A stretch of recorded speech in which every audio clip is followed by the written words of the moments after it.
கடும் போராட்டத்திற்கு நடுவே நம் முன்னோர்களால் 1947ஆம் ஆண்டு ஆகஸ்ட் 15ஆம் நாள் நம் நாடு சுதந்திரம் அடைந்தது.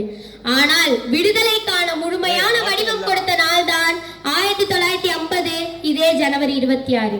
ஆம், இன்றுதான் இந்தியாவின் அரசியல் சாசனம் டாக்டர் அம்பேத்கரால் எழுதப்பட்ட இந்நன்னாள். அதிகாரம் என்பது ஒரு தனி மனிதனிடமோ அல்லது குழுவிடமோ இருக்கக்கூடாது. அது இந்த நாட்டின் கடைசி குடிமகனிடமும் இருக்க வேண்டும் என்ற உன்னத நோக்கத்தில் உருவானதுதான் நாம் இந்திய குடியரசு.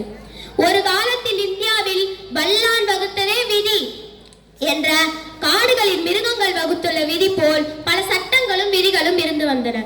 அந்த சட்டத்தாலும் விதிகளாலும் பாதிப்புக்குள்ளான ஒருவரால் அந்த சட்டத்தை உருவாக்க முடியும் என்று எண்ணி அண்ணல் அறிவர் டாக்டர் அம்பேத்கர் அவர்களுக்கு அந்த வாய்ப்பு அளிக்கப்பட்டு அவர் அதை பல நாள் தூக்கம் மறந்து உடலில் உயிர் மறந்து எழுதியதுதான் இந்த இந்திய அரசியல் சாசனம் என்னும் அனைவருக்குமான நீதி நூல்.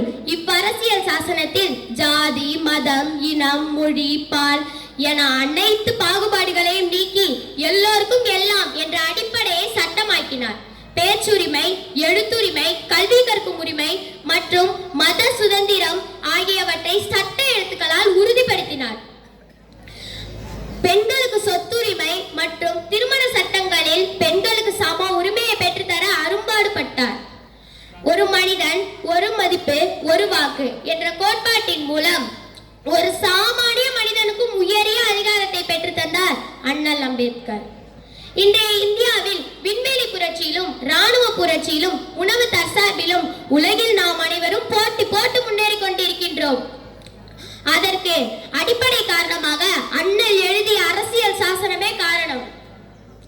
மங்காத புகழ் கொண்ட தேசம், மகா சக்தி கொண்ட தேசம், இது சிங்கார வடிவுடைய தேசம், இதில் தீயவர்கள் கால் தொழா தேசம் என்ற பாரதியின் வரிகளுக்கேற்ப ஒரு மாபெரும் வல்லரசு இந்தியாவை நோக்கி நாம் அனைவரும் பயணிப்போம். வாய்ப்புக்கு நன்றி. வாழ்க பாரதம், வளர்க இந்தியா.